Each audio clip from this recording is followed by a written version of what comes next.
This is the 83rd Annual Cold Spring Harbor Laboratory Symposium, Brains and Behavior, Order and Disorder in the Nervous System. My name is Rebecca Leshan. I'm the director of the Banbury Center here at Cold Spring Harbor Laboratory, and I'm really delighted today to be talking with Kay Tai, who is a professor at Massachusetts Institute of Technology, more commonly known as MIT. Thank you for being here with me, Kay. It's great to be here. I wonder if you can start off, and you've just sort of given me a little teaser that you plan to switch your topic at the last minute.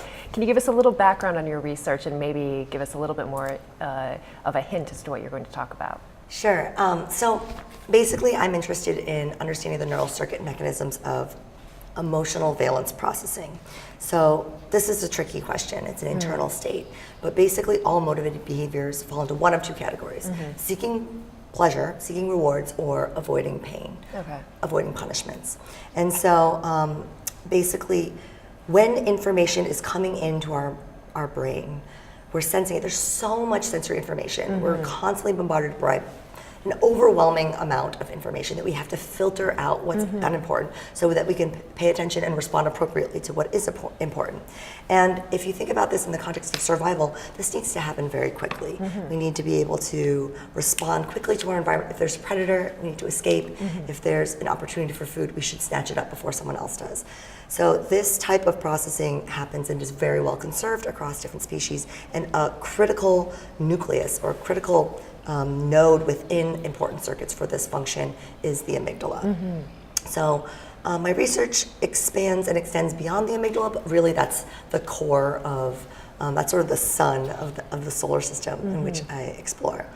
And so I was going to talk about something else, but I think one project I'm really excited about right now is how do we learn by watching others? You know, I think about a lot of the research that we've done in the lab, very reductionist, Pavlovian conditioning paradigms where you have an animal learn that one stimulus predicts an outcome, either punishment or reward.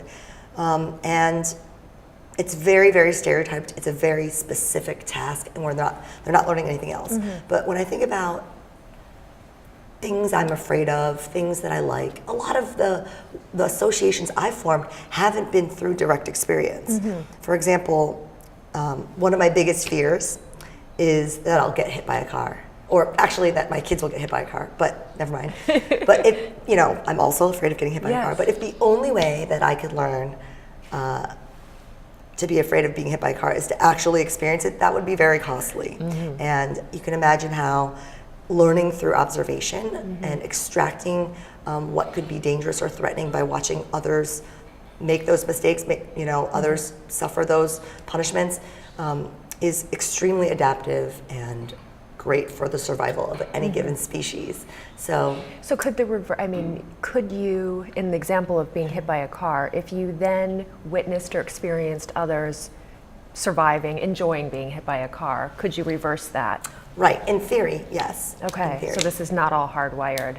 Exactly. So like maybe, I've never actually seen anyone get hit by a car and get hurt. I'm only watching stunt doubles do some crazy things and everybody's rolling up on the hood looking great like a ninja. Then maybe I would feel differently. And you can imagine, that's a pretty extreme scenario, but you can imagine that being the case. Someone's eating something, if they fall down and fall down unconscious, not so attractive. If people are eating the same thing and saying, this is delicious, that makes that food immediately seem more attractive to you, or more repulsive depending on what others are doing. And I'm thinking about this in the context of drugs, of addiction, and because you can see someone experience a drug and have a really good experience, and then you can see the downside of it.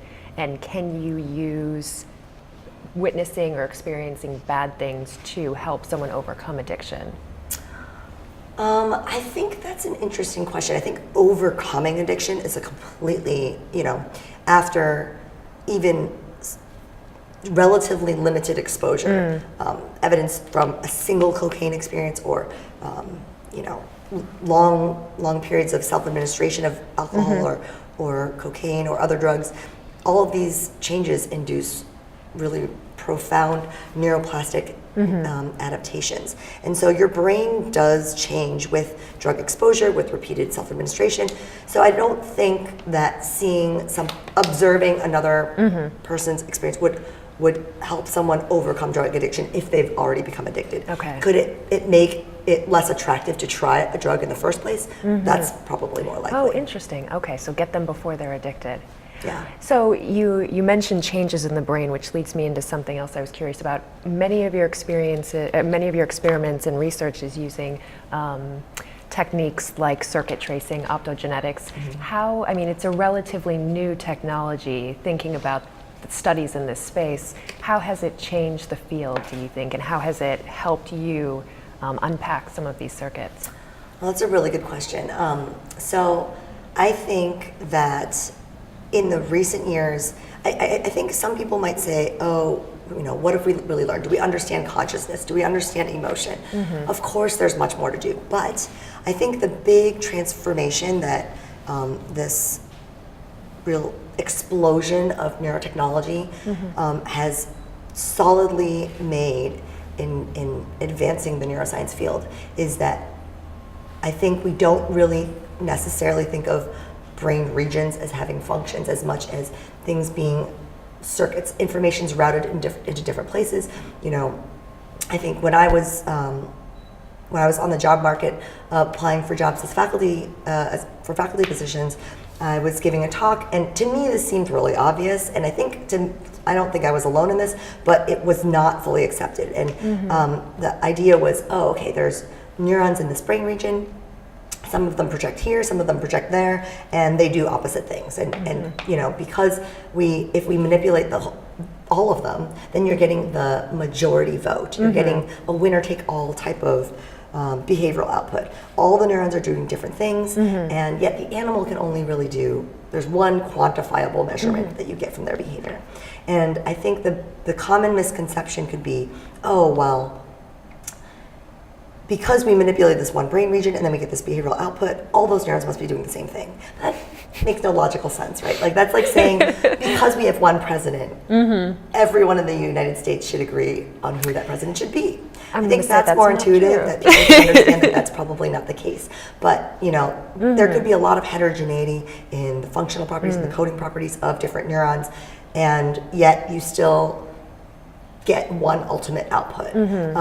And I think, you know, you could also measure behaviors differently in different gradations, so I don't want to shortchange that. I think that's also an important area of development that's growing now. But I think the big take-home advance is that it's not just where the neurons live. It's what they're saying and who they're talking to. Yes. You know, what I'm saying and who I'm saying it to and who's hearing me. And when you're saying it. Is equally important to where I live, right? So I think where those messages are being sent, what information is actually being transmitted and received is perhaps more important. So I think really the idea that, oh, you know, this different brain region has a different function, I think that's kind of been replaced by understanding that neurons have heterogeneous functions within a given region, and they send those messages to different places, and that's really what is underlying behavior.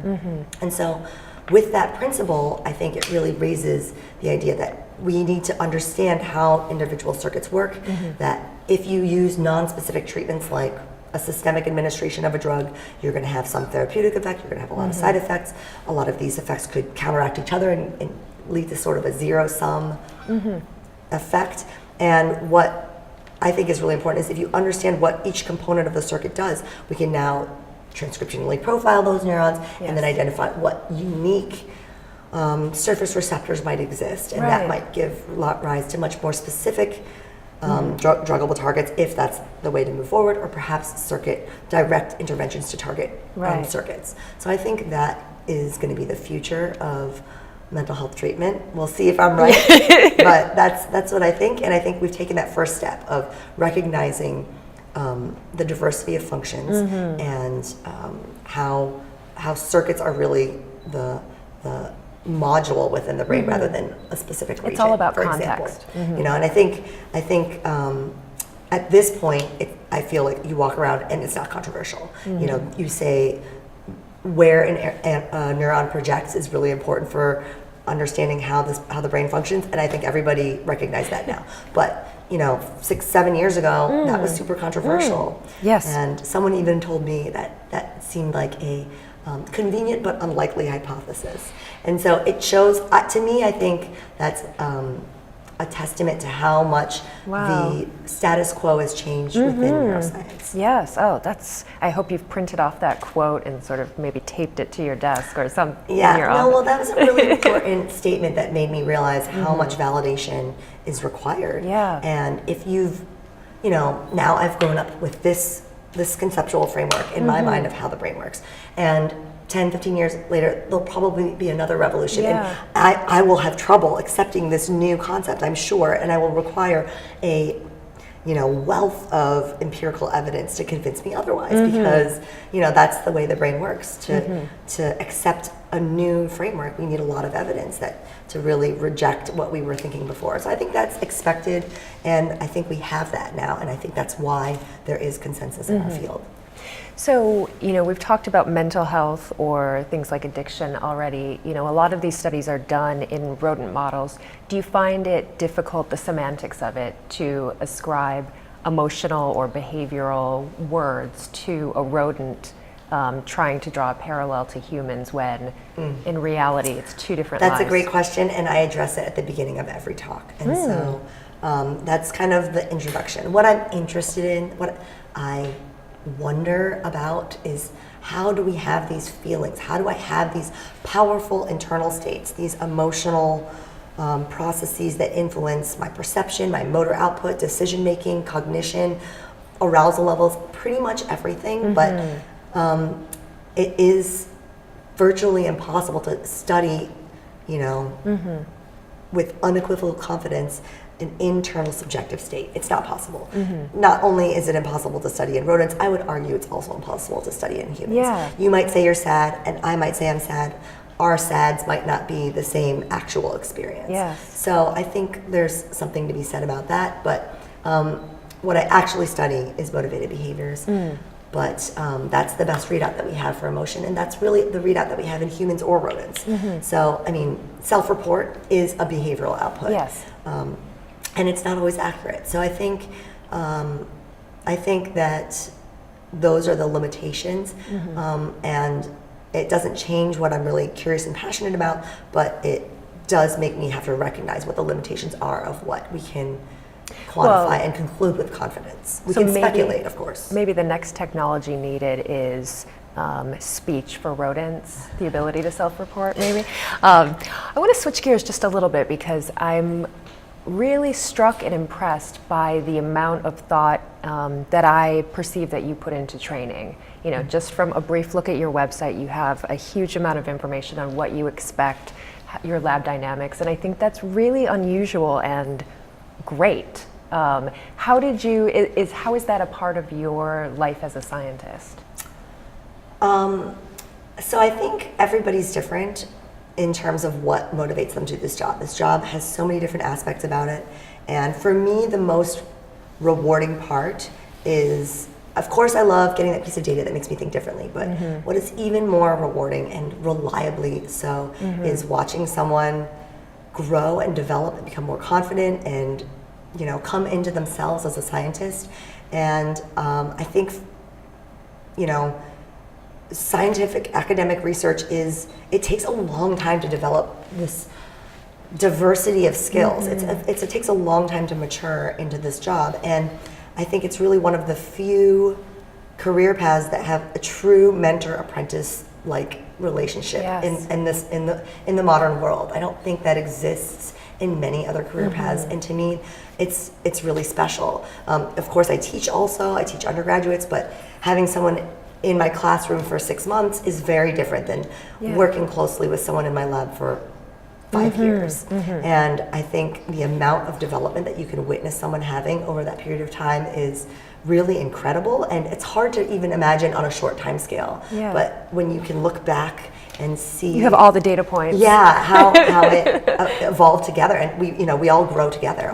Each one of my trainees has taught me so much. So I think it's really a mutual development process. That's what I find most gratifying, and it's why I went into this job. Not everyone does that. I think it's very, very individualized, and a lot of people, there's so many different ways to do science, I learn and think actively. I love talking ideas through, and after conversations I can reflect on that, and then things people will say I'll reverberate through my mind and help me think of new ideas, and we'll come back to those conversations. And so I think developing other neuroscientists is going to be the biggest impact that I ever hope to make. I mean, I'd love to think all these people are going to read these papers, and I hope the papers are really influential, but I think realistically training people is going to be the biggest impact. And do you see, it feels like many fields, especially neuroscience, are becoming so incredibly multidisciplinary where, you have to have some familiarity with data and bioinformatics. Yeah. Does that, are you thinking about your students and trainees and how they're going to survive in this interdisciplinary world? Or is it more like find really good collaborators? Of course, to some degree, it's both. I think we need to be literate in all of those fields at the minimum. I mean, sometimes if we wanted to do some really deep modeling, we should consult with collaborators. Right. But I think we don't even know who to contact to collaborate if we are not literate, right? So I think, honestly, I really, I felt like my PhD was towards the end of the single disciplinary era, and I've been raised. I've really been grown up myself in the interdisciplinary era. Great. So I feel like that's kind of already how it's been.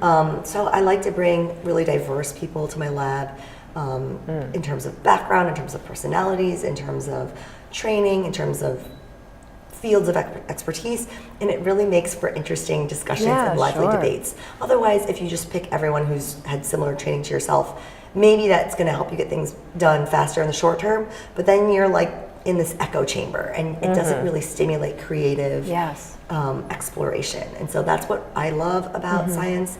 I love exploring uncharted territory, thinking about things I never thought of before. Crossing things off a list is something I'm capable of doing, but not something that I would describe as my passion. So I love to bring people who are really different, who think differently, and some people in my lab learn how to do all sorts of different techniques. Sometimes people collaborate within the lab, and then of course, oftentimes we reach out to collaborators when it's just way beyond our expertise in-house, and that's really fun too. And sometimes even just to have more, smart people to bounce ideas off of. Okay, so we all know that you're a brilliant scientist, and I would love to talk with you about your research for much longer, but I have to ask you, I have heard you're a breakdancer. I'm not going to ask you to breakdance, but can you confirm or deny this? There was a decade of my life when I was very, very serious and seriously committed to competitive breakdancing. And that led you era, to neuroscience. I think it was around a similar time, but that era of my life I dance for fun, but since having children, it was just, I think career and breakdancing went fine together. It was really having kids that comes into the breakdancing time, because it's all evenings and weekends, and I have hope that my kids will get into it, but we're not quite there yet. So they could choose science or breakdancing, and you'd be happy with either. Well, I just want them to be happy, and I don't want to pressure them to do any specific activities. I just want them to enjoy life. Although my daughter, shameless plug, my daughter is in our video abstract for our recent cell paper. Oh yes, I just saw And it. that was kind of a last minute decision, and we just went with it, and that was really fun. So my graduate student's daughter and my daughter, we were done filming this video abstract, and then they got together, and we were like, we should just use this. So the first entry on her CV. Yes. Thank you so much, Kay. I think we've run out of time. Thank you. It was really fun.